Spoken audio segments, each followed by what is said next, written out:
그리스도라고 하는 예수가 사마리아 여인과 은밀히 접촉한 사실이 확인되다. 이 헤드라인입니다. 뉴스 헤드라인. 그럴듯하죠. 왜 그는 사마리아로 통과하려고 했을까? 그 저희는 이렇게 타이틀을 잡으면 많은 사람들이 아마 그 당시에 관심을 가졌을 것 같아요. 예수님의 이 사건, 사마리아 여인을 만난 사건을 기사화시킨다면, 또 유튜브에 올린다면, 아니면 뉴스에 등장한다면 아마 이런 타이틀이 나오지 않았을까, 이런 생각을 하게 되죠. 그 당시 예수님의 행적을 살피면서 어떻게 해서든지 예수님의 꼬투리를 잡으려는 사람들이 있었거든요. 제사장들과 대제사장들과 서기관들, 이런 사람들은 어떻게든 예수님의 흠을 잡으려고 하는데, 야, 예수님이 사마리아 여인을 만났대. 어떻게 유대인이 사마리아 여인을 만날 수 있을까? 그것도 그 여인이 좀 과거가 복잡하대. 그런데 예수님께서 은밀히 아무도 없는 우물가에서 단둘이 만났대. 왜? 예수님은 멀리, 보통 사람들은 돌아서 사마리아 땅을 피해서 돌아서 갈릴리로 가는데, 예수님은 다이렉트로 이 사마리아 땅을 가야 했을까? 거기서 왜 사마리아 여인을 만나야 했을까? 아마 이것이 초미의 관심사였을 거예요. 그래서 사도 요한은 이 사건을 빼놓지 않고 자세하게 기록하고 있습니다. 오늘 본문의 배경은 이렇습니다. 6월절이 지났고 예수님께서 다시 갈릴리로 들어가시게 되는데, 조금 전에 말씀드렸다시피 유대인들은 사마리아 사람들을 만나는 것을, 접촉하는 것을 피했습니다. 사마리아 사람들은 부정하다고 생각했어요. 왜냐하면 과거에 이 사마리아 사람들은 아수르에 의해서 이방 사람들이 막 거기에 이주하고 살고, 또 그러다 보니까 같이 결혼도 하고 이러면서 피가 섞여버렸어요. 이방인의 피와 섞여버렸단 말이에요. 그러니까 전통 유대인들이 볼 때는 이 사람들은 더러운 족속들이야. 순수한 유대인의 혈통을 가진 자들이 아니라, 이스라엘의 혈통을 가진 자들이 아니라 이방 사람들과 피가 섞인 혼혈족들이야. 그러니까 부정한 자들이야. 너희는 더 이상 하나님의 백성이 아니야. 이러면서 접촉하기를 꺼렸던 것입니다. 그래서 사마리아가 이제 예루살렘에서 갈릴리까지 가려면 이게 위로 북쪽으로 가야 되는데, 사마리아가 그 중간에 있거든요. 근데 사람들은 이 땅을 지나가는 것이 부정하다고 생각하니까 보통 삥 돌아서 이렇게 갔단 말이에요. 그런데 예수님께서는 곧바로 다이렉트로 이 사마리아 땅을 거쳐서 갈릴리로 가시는 사건이 등장하고 있습니다. 이렇게 서로 증오의 골이 깊기 때문에 서로 상종하지도 않고, 심지어 유대를 지나서 갈릴리로 가는 유대인들은 말씀드렸다시피 사마리아를 경유하지 않고 돌아서 갔습니다. 그런데 예수님께서는 사마리아로 통행하여야 하겠다, 이렇게 말씀하십니다. 그러면서 사마리아 땅을 과감하게 들어가셨습니다. 어떻게 하다 보니까 가신 것이 아니라 예수님의 의도성이 분명히 드러나고 있다는 것입니다. 오늘 3절과 4절에 있는 말씀을 보면 이렇게 기록되어 있어요. 유대를 떠나서 다시 갈릴리로 가실새 사마리아를 통과하여야 하겠는지라. 우리나라 말 성경에도 그 분명한 뉘앙스가 여기를 가야만 했다, 이런 표현이 등장하잖아요. 제가 일부러 독일어 성경을 좀 제가 여기다 써놨는데, 왜냐하면 여러분은 독일어를 잘 모르긴 하지만 독일어 성경이 헬라어나 히브리어 성경의 번역을 그대로 표현한 것들이 많이 등장하고 있거든요. Für ließ Jude und zog wieder nach Galiläa.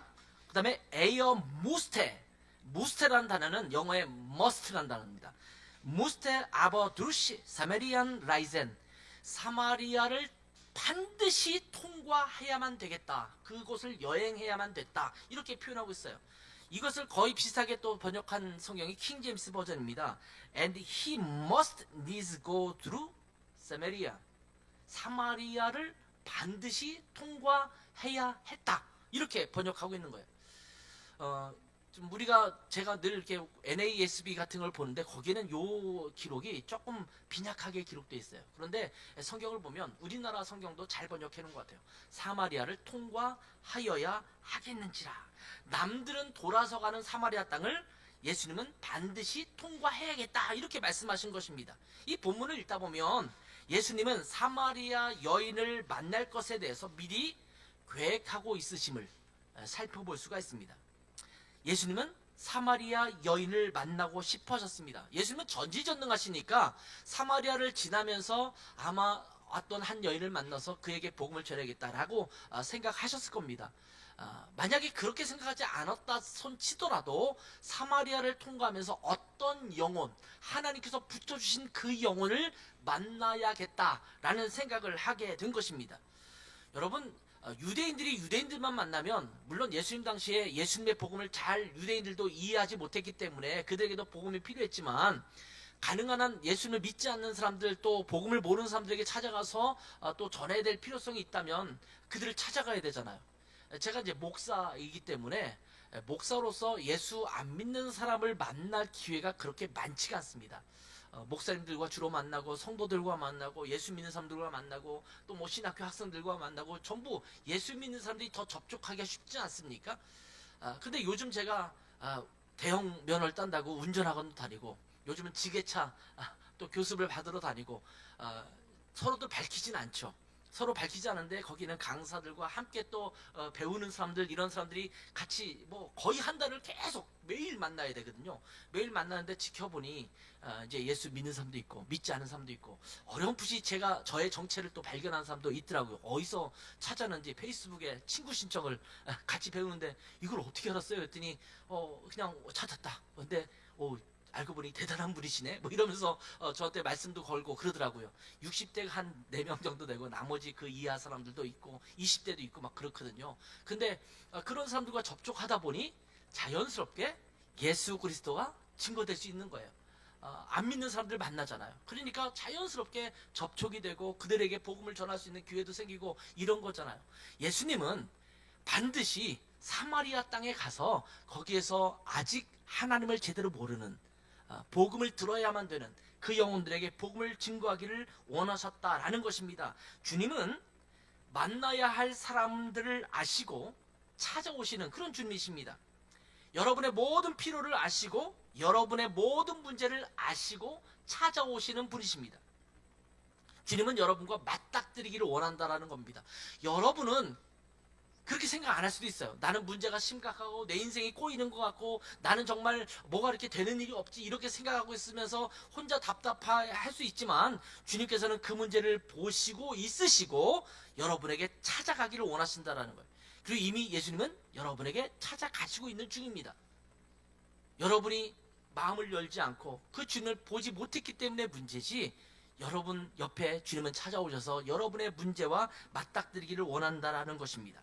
아무튼 이렇게 사마리아로 들어가신 예수님은 수가라는 성에 들어가셔서 우물 곁으로 가십니다. 오늘 본문에 보면 시간은 6시다 이렇게 성경은 이야기해주고 있는데 유대인 시간의 6시는 지금으로 따지면 한낮, 낮 12시에 해당되는 그런 시간입니다. 해가 쨍쨍 내리쬐는 그런 이스라엘에서의 한낮, 이 한낮에서는 아무도 우물에 나오는 사람이 없습니다. 그 시간은 피하는 거예요. 여러분 유럽을 여행하면서 남부 지역, 예를 들면 스페인이라든지 아니면 그 이탈리아라든지 이런 데 가면 한 2시부터 시작해서 한 4시까지는 가게 문도 닫히고 모든 상점이 닫히고 이런 것들도 혹시 경험했을지 모르겠어요. 그 시간은 오침 시간입니다. 잠자는 시간이에요. 너무 더우니까 식당도 문 닫고 가게도 문 닫고 심지어 어떤 때는 제가 스페인을 산티아고 길을 가는데 약을 사야 되는데 뭐 흠집이 생기고 물집이 생기면 약을 사야 되잖아요. 근데 약국조차도 그 시간에는 문을 닫아버려요. 그러니까 약국 찾기가 어려운 그런 상황도 있었거든요. 그런 것처럼 이스라엘 한낮도 너무 더우니까 이 시간에는 물 기르러 오는 시간이 아니에요. 저녁 시간, 아침 일찍이나 저녁 좀 해질녘 이럴 때 서늘한 시간에 나오는 것이거든요. 이 시간에는 아무도 오지 않습니다. 그런데 예수님께서는 그 한낮의 땡볕에 이 우물가로 가신 것입니다. 예수님의 제자들은 먹을 것을 찾으러 점심때가 됐으니까 먹을 것을 찾으러 마을로 들어갔습니다. 이때에 이 텅텅 비어있는 우물가로 한 여인이 물동이를 이고 찾아옵니다. 그리고 이 여인을 향해서 예수님께서 말을 걸기 시작합니다. 물을 좀 달라 이렇게 요청을 하죠. 그래서 이 여인이 대답한 말이 무슨 말입니까?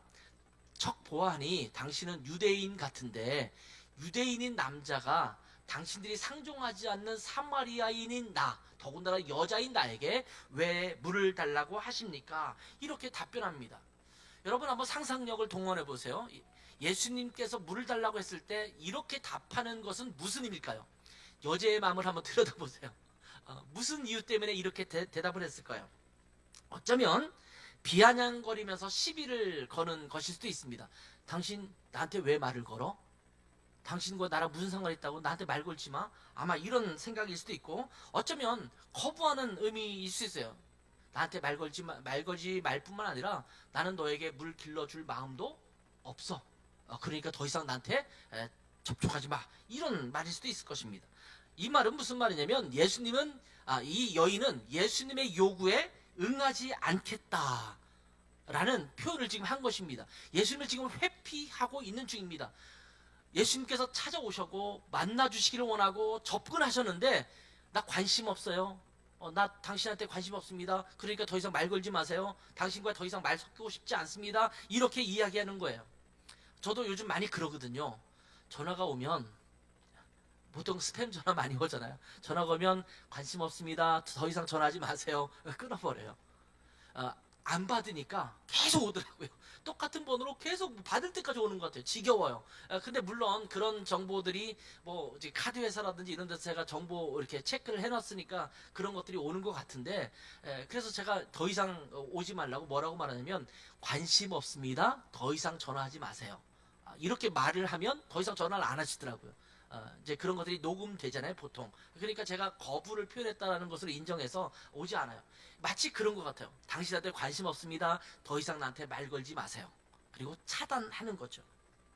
나와 상관하지 마시고 목이 마르면 당신이 알아서 하세요. 이런 의미일 것입니다. 더 이상 대화를 이어가고 싶은 마음이 없는 것입니다. 이 여인은 자기가 하려고 했던 일, 물을 길러서 빨리 집으로 돌아가야겠다는 그 생각만 가득했을 것입니다. 근데 이 여인의 모습은요, 어쩌면 이 시대를 살고 있는 많은 사람들이 예수님께 보이는 그런 모습이 아닐까라는 생각을 하게 되죠. 여러분, 복음을 한번 전해보세요. 관심 없어요. 당신하고 더 이상 그 예수님에 대한 얘기, 아니면 교회에 대한 얘기 하고 싶지 않아요. 나는 거의 그것에 대한 관심이 없으니까 더 이상 나한테 말을 더 이어가지 마세요. 그러면서 차단해버리는 경우가 많지 않습니까? 이 시대의 수많은 사람들이 예수 그리스도의 복음에 대해서, 또 생명의 복음에 대해서, 예수 그리스도의 필요에 대해서 관심을 갖지 않습니다. 예수의 예자만 보이면 그냥 차단해버리거나 아니면 그냥 삭제해버리거나, 그런 경우가 너무나 많죠. 뭐 아파트 같은데 어떤 교회나 이런 데서 운 좋게 어떻게 진입을 해서 거기다 우편함에다 이렇게 다 교회 전도지를 꽂아놓으면 밑에 바닥에 그 전도지가 수북하게 쌓여있어요. 다 빼서 그냥 버리는 거예요. 보통 다른 광고지가 그렇게 버려지지 않거든요.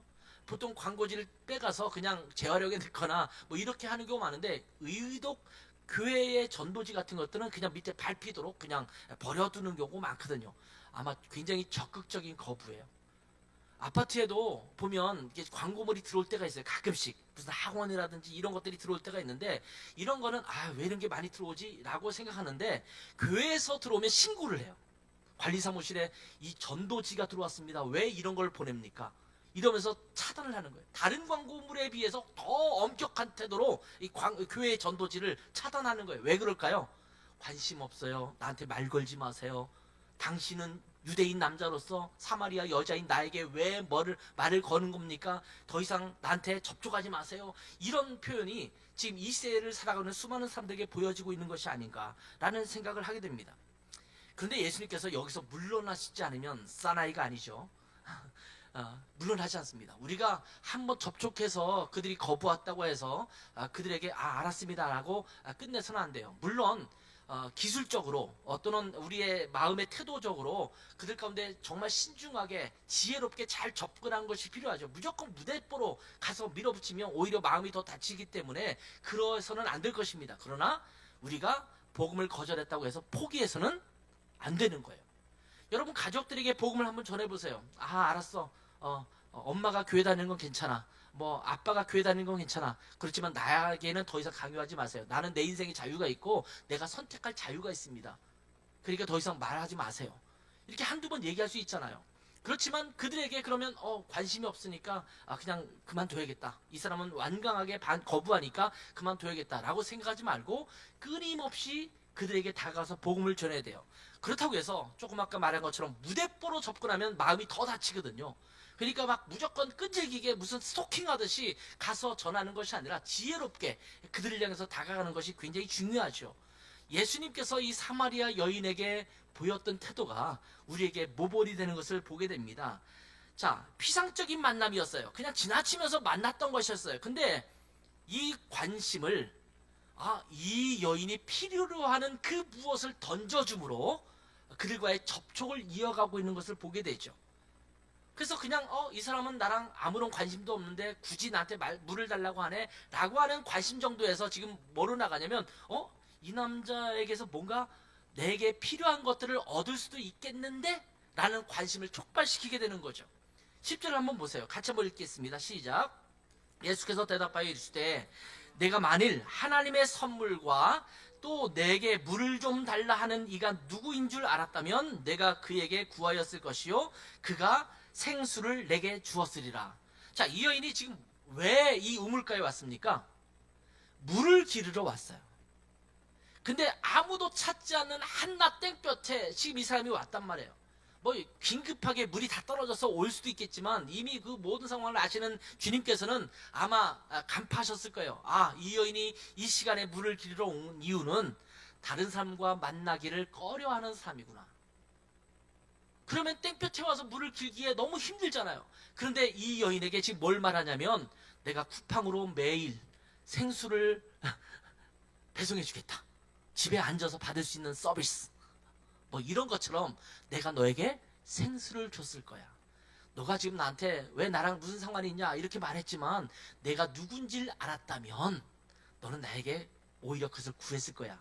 그럼 내가 너에게 생수를 주었을 것이야. 이렇게 말씀한 것입니다. 이 도대체 무슨 말입니까? 이 여인은 혼란스러웠을 거예요. 조금 전에 나한테 물 좀 달라. 나에게 물을 구했던 사람이 지금 뭐라고 말하고 있어요? 내가 너에게 생수를 주겠다라고 말하는 거잖아요. 이해가 됩니까? 아니, 자기가 목이 말아서 물이 없어서 나한테 물을 달라고 했던 사람이 물을 다시 오히려 주겠다고? 이게 뭔 말이지? 이런 관심을 갖게 되죠. 이런 예수님의 이상한 화법에 이 여인은 말려 들어가기 시작합니다. 그래서 이렇게 응답합니다. 가만히 보니 당신은 물 기를 그릇도 없고 이 우물은 무척 깊어서 아무것도 물을 기를 수 없는데 어떻게 당신이 내게 물을 준다는 말입니까? 이해되지 않는 예수님의 말씀에 화법에 의문을 던진 거예요. 아니, 당신이 나한테 물을 준다고? 야, 지금 나한테 물 달라고 했었잖아. 너는 지금 두레박도 없는 것 같은데. 그 당시 두레박은 거기에 늘 있는 것이 아니라 물 기르러 온 사람이 가지고 와서 물을 길고 다시 가져가는 그런 경우가 많았거든요.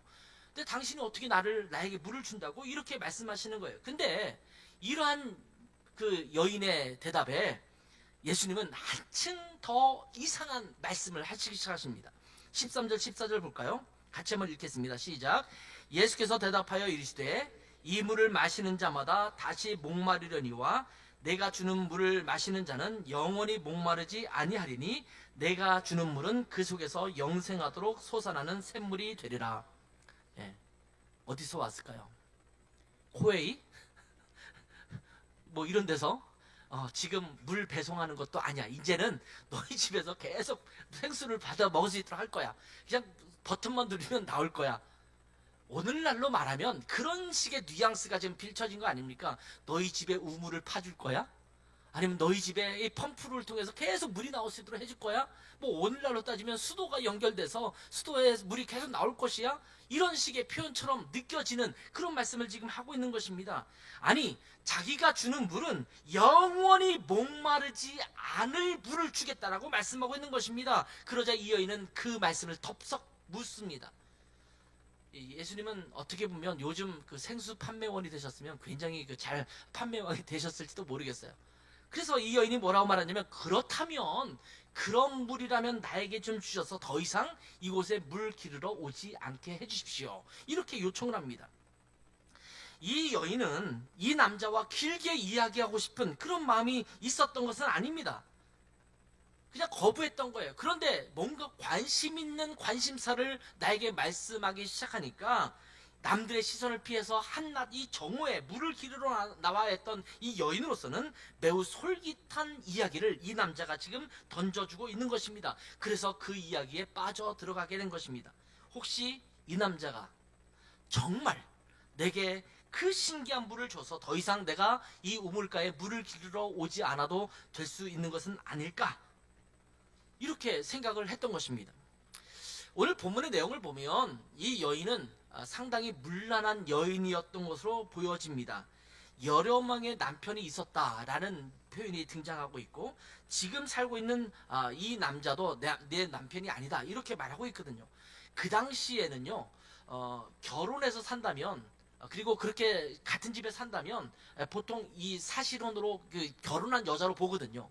근데 지금 있는 내 남편은 너의 남편은 내 남편이 아니다 이렇게 말하는 이유는 사실은 그런 남자가 아니에요. 같이 살고 있는 남편의 역할을 하고 있는 그런 남자가 아니라 지금 뭔가 다른 이유와 목적 때문에 그냥 그렇게 지내고 있는 그런 상황이라고 생각됩니다. 그러니 그 전에 남편 5이 있었다라는 말도 굉장히 부정한 여인이라고 하는 의문점을 갖게 하는 그런 요소들이 굉장히 많습니다.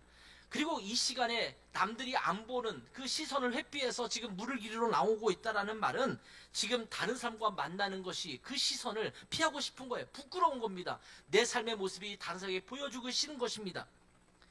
그 당시 우물이라는 곳은 어떤 곳이냐면 동네 사람들이 모여서 수다를 떨고 이야기를 나누고 정보도 나누는 그런 장소 중에 하나입니다.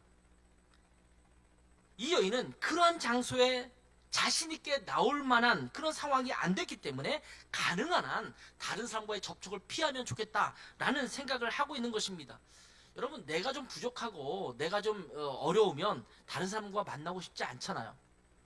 뭐 내가 좀 잘 나가면 동창회 가서라도 좀 뭐 그냥 떳떳이 앉을 수 있는데, 내가 좀 뭔가 부족하다 면 동창회 가서도 부끄럽잖아요. 남들은 다 잘 나간다고 생각하는데 나는 그렇지 못하니까 동창회 나가기 싫은 거거든요. 그런 모습이 그 안에 있는 것입니다. 그냥 가난하고 어렵게 사는 것이 아니라 그 삶 자체가 굉장히 자기도 모르게 꼬여 있어서 지금 굉장히 어렵고 힘든 삶, 그리고 다른 사람들이 손가락질을 할 수도 있는 그런 상황, 그런 상황에 놓여져 있는 자기의 형편을 생각하니까 지금 내가 이 우물에 나오지 않는 것만이라도 나는 너무 좋겠다, 이런 생각을 하게 된 것입니다. 어쩌면 이 남자가 나의 필요를 채울 수도 있겠다, 이런 생각을 하게 된 것입니다. 우리도 처음에 교회 나올 때 그렇지 않습니까? 친구 만나러 교회 나오기도 하죠.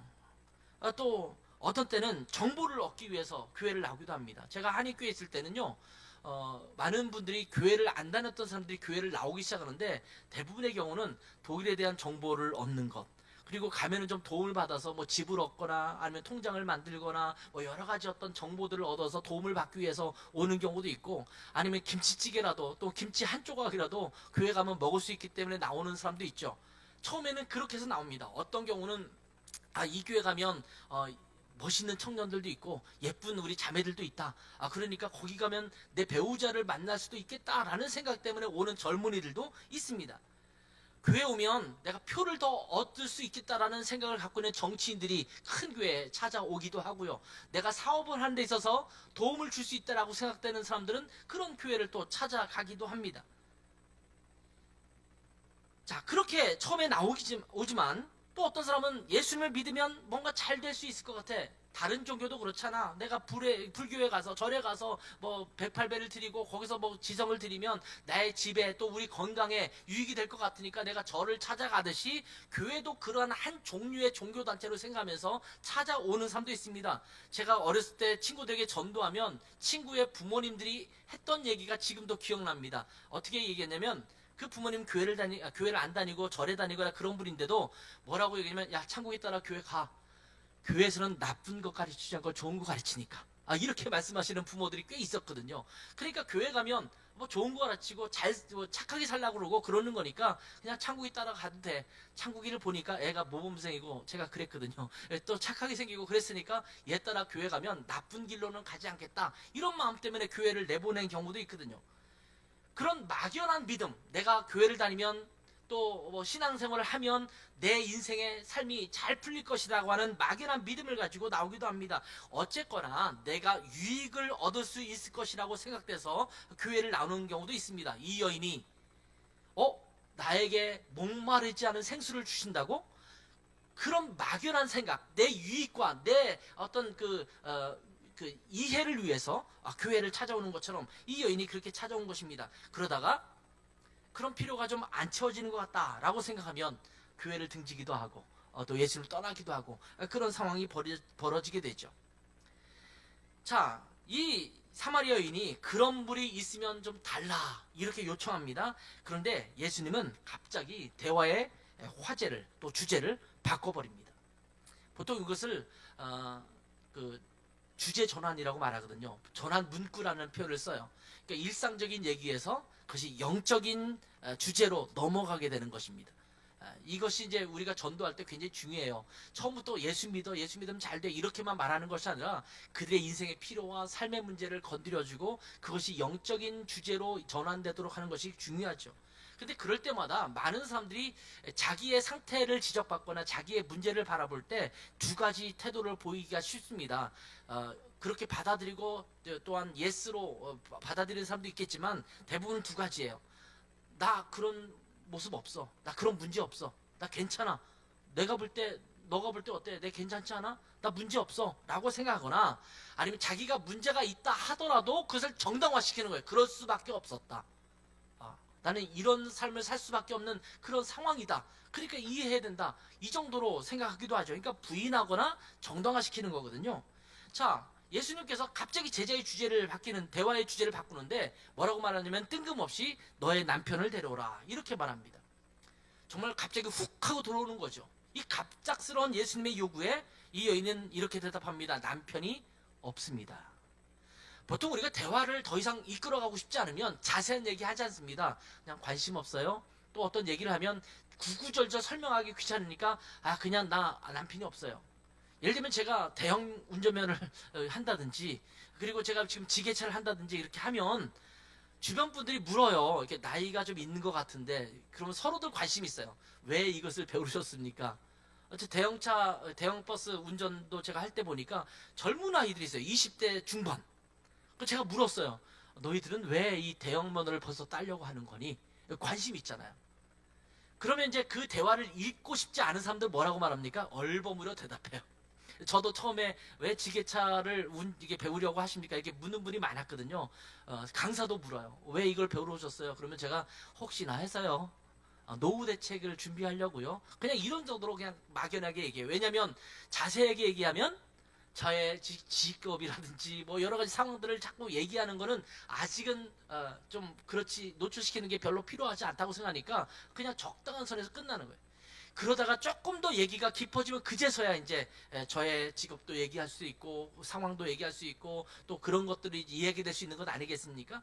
그러니까 이 여인도 마찬가지죠. 남편이 없어요. 말하고 싶지 않은 거예요. 자세히 말하고 싶지 않은 거예요.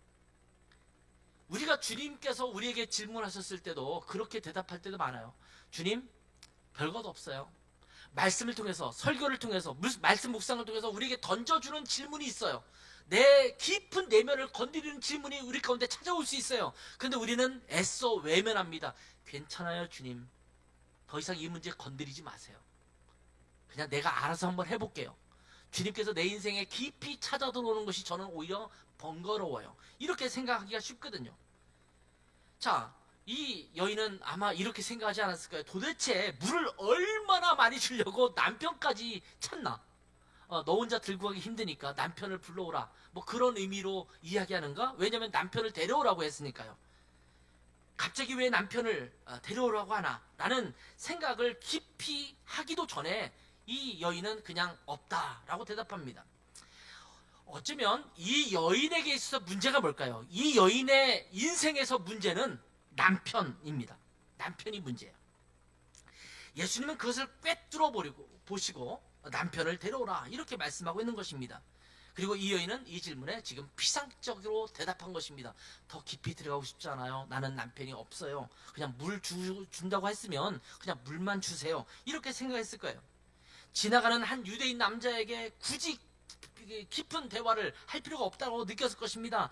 구구절절 설명하기도 귀찮으니까 그냥 남편이 없다라고 대답한 것입니다. 여러분, 이 여인에게 있어서 사실 남편과 관련된 문제는 그 인생의 최고의 문제였을지도 모릅니다. 그렇기에 어쩌면 회피하고 싶었을지도 모릅니다. 자신의 문제를 맞닥뜨리고 싶지 않은 것입니다. 내가 남편, 정말 화목한 가정생활을 하는 것, 이런 것이 나의 소망이고 꿈이었지만 지금 나에게는 남편이 없어요.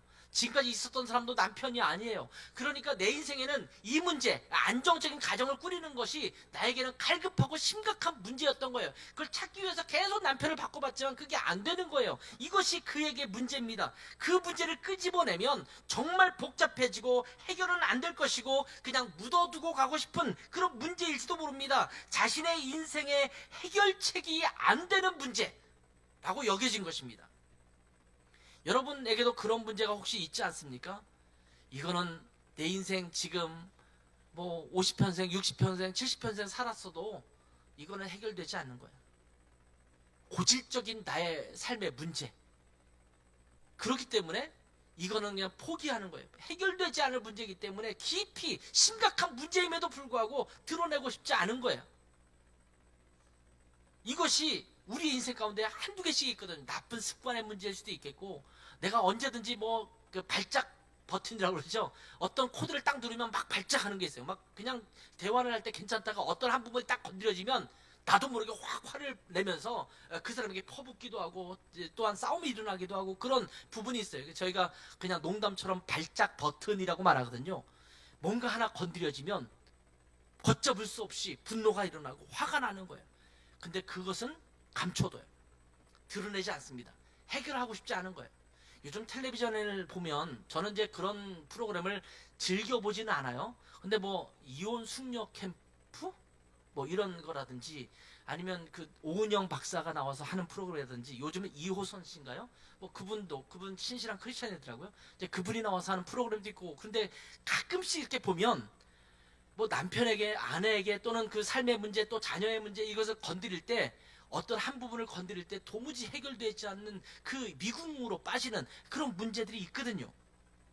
근데 그것을 다들 묻어두고 살아요. 건드리지 않기를 원하는 거예요. 그러니까 남편과 아내도 서로 그냥 건드리지만 않아요. 그러니까 겉으로는 평화로워요. 근데 언젠가 그 버튼이 슬쩍이라도 건드려지면 이제 갈라설 위기까지 찾아오게 되는 그런 위기에 찾아오는 거잖아요. 이거는 해결이 안 돼. 이거는 건드리지 않았으면 좋겠어. 나도 이것을 맞닥뜨리고 싶지 않아. 그러니까 그냥 묻어둘게. 어쩌면 이 여인에게 있어서 남편의 문제가 그런 문제이죠. 그런데 예수님은 그 문제를 곧바로 끄집어내십니다. 18절 보세요. 너에게 남편 5이 있었고 지금 있는 자도 내 남편이 아니니 너의 말이 참되다. 이렇게 말합니다. 감추고 싶었던 것들 끄집어두고 싶지 않았는데 예수님은 오히려 더 후벼파듯이 끄집어낸 것입니다. 너는 벌써 남편 5이 있었지. 지금 있는 남편도 너의 남편이 아니라고 하는 말이 맞는 것이니까 어쩌면 너가 남편이 없다는 말이 맞을 수도 있겠지. 이 여인은요, 자기 자신의 상태를 부인하려고 하는 것입니다. 문제를 끄집어내려고 하지 않는 것입니다. 끄집어내봤자 골치만 아프고 해결이 되지 않는 것입니다. 내 인생의 치욕적인, 내 인생에 해결되지 않는 그런 문제를 드러내고 싶지 않은 것입니다. 그래서 묻어두는 것이 더 편하다고 생각할 수 있었을 것입니다. 그런데 예수님께서 그 부분을 건드리신 것입니다. 그리고 그 상태를 끄집어낸 것입니다. 이 여인이 드러내고 싶지 않은 속내, 이 여인의 민낯, 이 여인의 쌩얼을 그대로 주님께 드러내고 만 것입니다. 예수님 앞에 자신이 적나라하게 드러내는 그런 상황입니다. 우리는 우리의 민낯을 보이고 싶지 않잖아요. 남자들은 화장을 요즘 젊은 남자아이들은 화장도 하고 여기 입술도 바르고 하더라고요. 근데 이제 나이가 드신 분들은 그런 적이 없죠. 그냥 스킨로션이나 바르고 그 정도 했으면 잘했다고 생각하고 이러고 다니고 있잖아요. 근데 여자분들 중에서는 쌩얼을 보이고 싶지 않은 사람들이 많아요. 제가 유럽에서 이제 코스타라는 프로그램을 하는데 한 1000명 정도가 전 유럽에서 우리 유학생들이 모여요. 근데 아침 6시 또 6시 반에 이제 아침 첫 기도회가 있거든요. 말씀 시간이 있어요. 이 시간에 이제 참석률이 한 3분의 1 정도는 안 와요. 저희는 이제 강요하고 막 그러진 않기 때문에 뭐 안 오는 것을 우리가 어떻게 할 수가 없죠. 근데 제가 늘 광고하면서 이 청년들이 하는 얘기가 주님은 여러분의 생얼을 기뻐하십니다. 만나고 싶어합니다. 이런 얘기를 많이 광고로 하거든요. 근데 내 얼굴을 막 그시 아침 일찍 일어나서 세수하고 씻고 막 화장하고 나오기는 귀찮고 그러니까 이 얼굴을 보이고 싶지 않은 거예요. 그러니까 그냥 안 오는 거예요. 그냥 숙소에 있다가 충분히 화장하고 이런 다음에 좀 말끔히 치장한 모습으로 아침 식사 때부터 등장해서 이제 하루를 보내는 거거든요. 제가 아는 어떤 사모님이 있으세요. 돌아가셨는데 제 친구의 어머님이시기도 해요. 근데 그 친구의 어머님은 본인이 말씀하시는데 평생 자기의 맨 얼굴을 남편한테 보인 적이 없대요. 제가 대단하다고 그랬어요. 어떻게 같이 사는데 한 번도 자기의 생얼굴을 보인 적이 없다. 그러면서 그분은 좀 자랑스럽게 그러면서 우리 여인들에게 남편에게 여러분의 최선의 모습을 보여줘라. 이제 이렇게 말씀하시면서 그 얘기를 하시더라고요. 근데 그게 장점일 수도 있겠지만 한편으로는 와 그것도 힘드시겠다 이런 생각을 했거든요. 저는 제 아내의 생얼을 보는 것이 얼마나 기쁜지 몰라요. 너무 예뻐요. 생얼을 봐도 이쁘고 뭐 화장해도 이쁘지만 근데 우리의 생얼을 가지고 맞닥뜨리는 그런 것이 진짜 친한 사이 아니겠습니까? 나의 더러운 것, 나의 그 헐벗은 것 이런 것들을 그대로 드러낼 수 있고 만날 수 있는 그런 관계가 얼마나 좋겠습니까? 자, 주님 앞에서도 우리는요 우리 자신을 멋지게 포장하고 있을 때가 많습니다. 여러분 예배를 드리면서 여러분은 어떤 태도로 앉아 있습니까? 우아한 태도로 앉아 있어요. 끄떡끄떡거리고 아멘도 하고 그렇지만 우리의 속 지저분한 소리 이것은 드러내지 않습니다.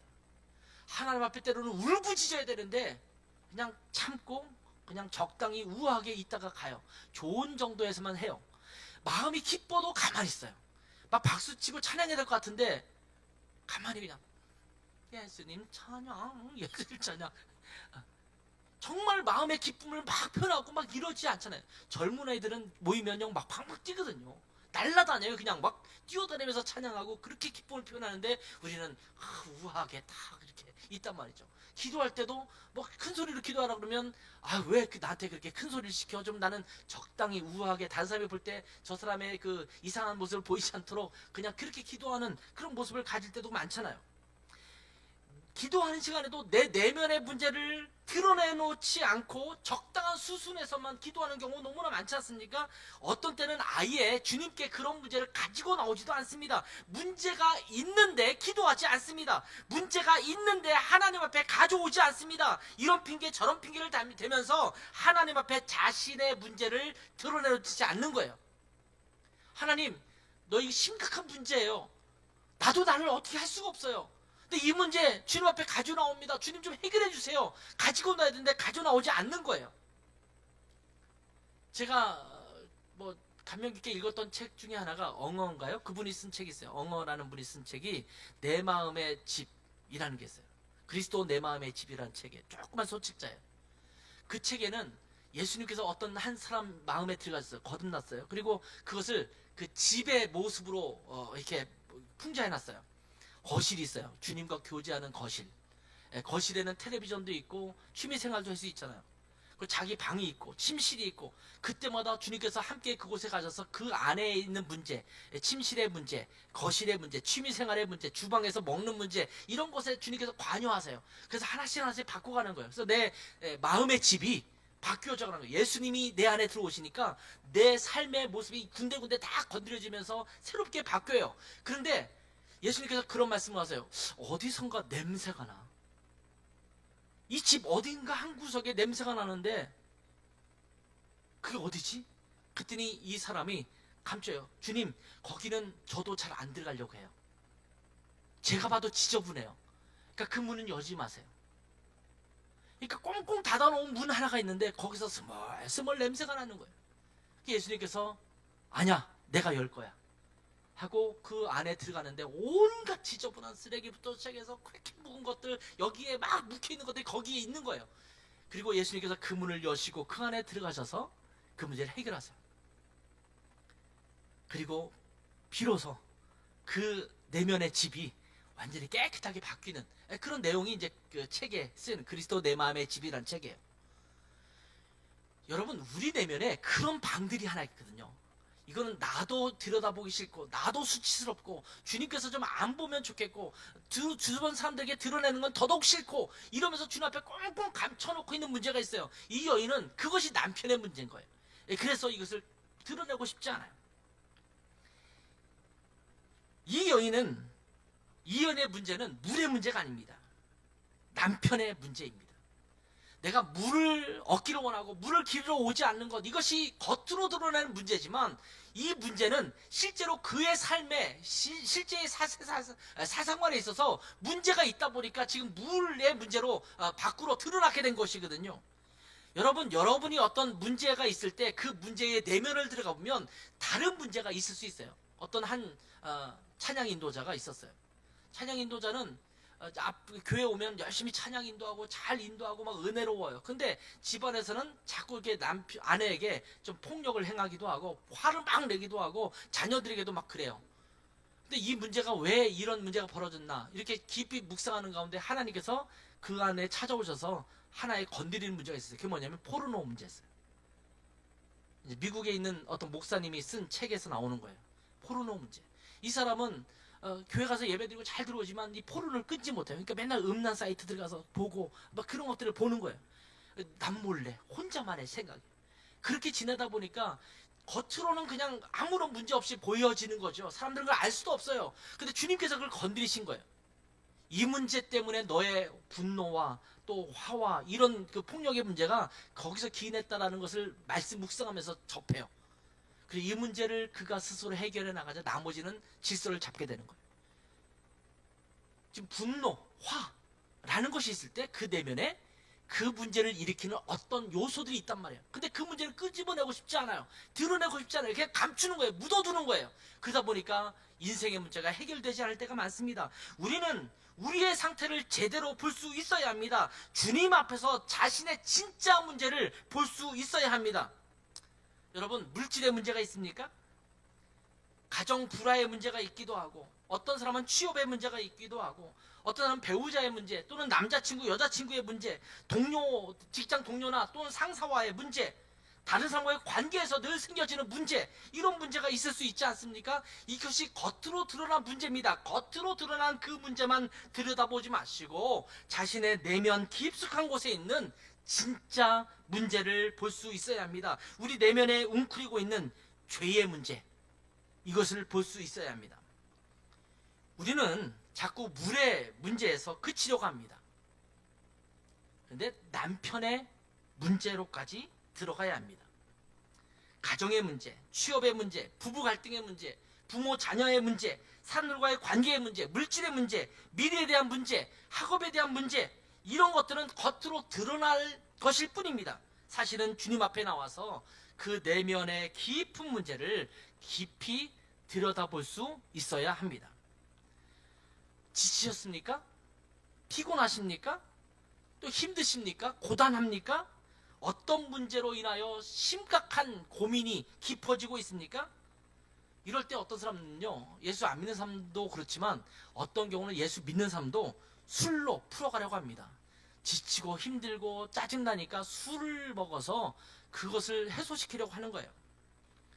또 어떤 사람은 오락이나 게임으로 풀려고 해요. 재미있게 막 게임을 몰두하면서 내 모든 것들을 잊어버리는 거예요. 마치 마약과도 같아요. 현실의 문제를 잊어버리고 게임에 또 그런 쾌락에 빠져들어가는 겁니다.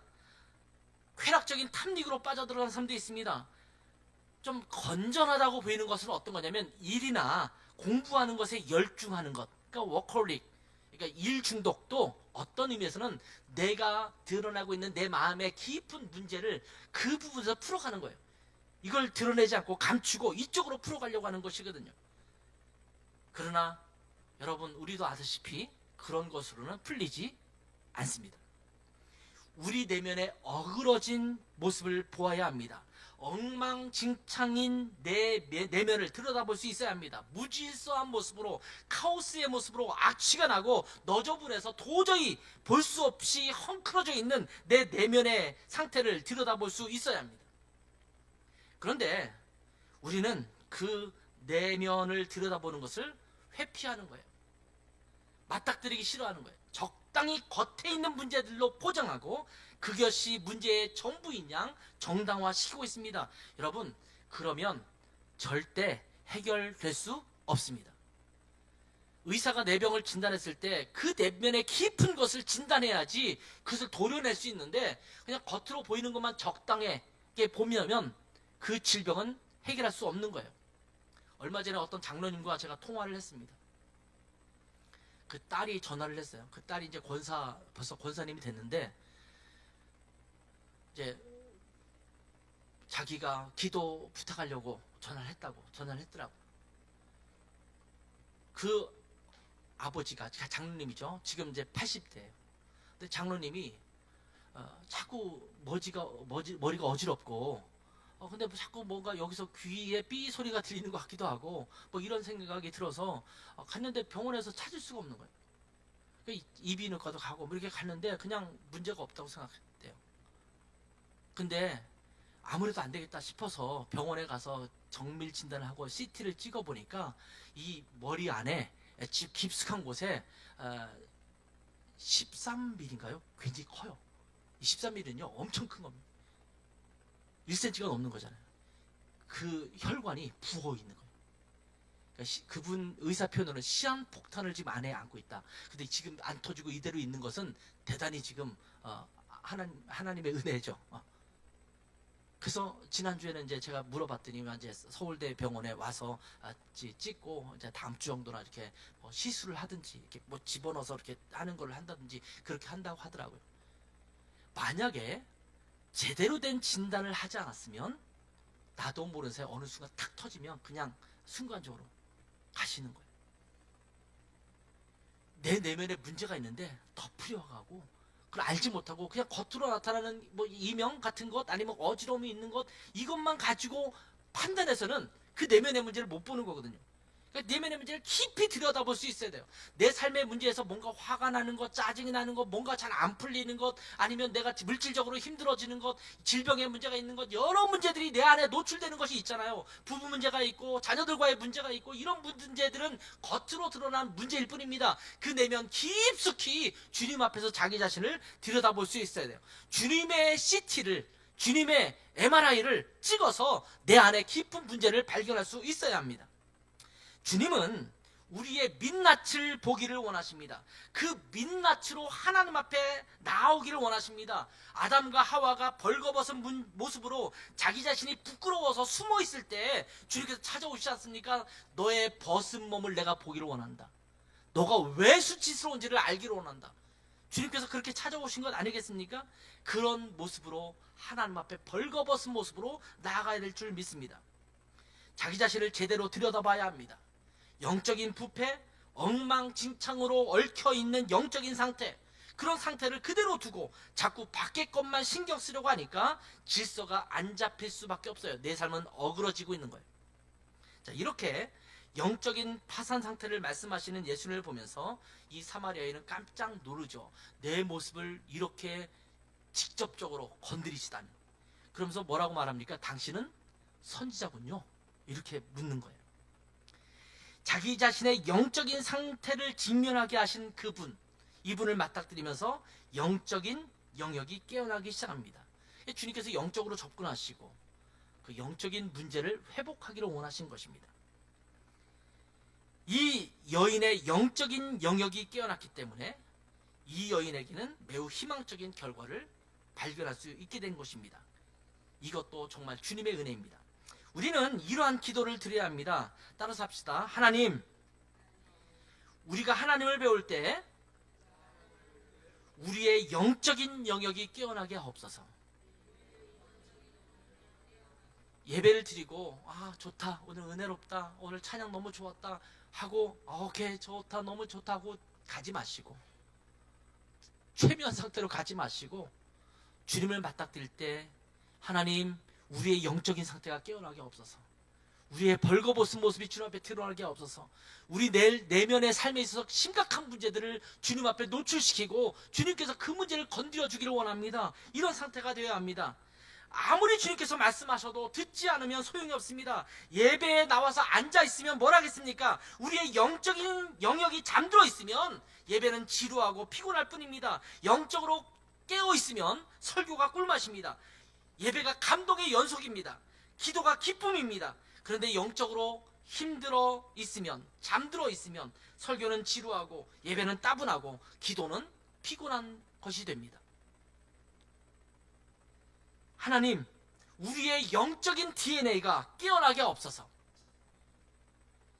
이렇게 기도해야 합니다. 그래야 우리의 영이 살 수 있고, 그래야 우리의 문제들이 해결의 실마리를 찾아갈 수 있는 것입니다.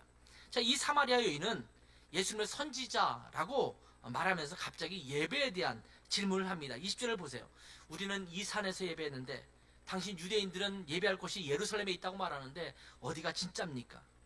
자, 유대인들은 시온산, 다시 말하면 시온산은 예루살렘 성이거든요. 예루살렘에 있다고 말하고 거기서 예배 드려요.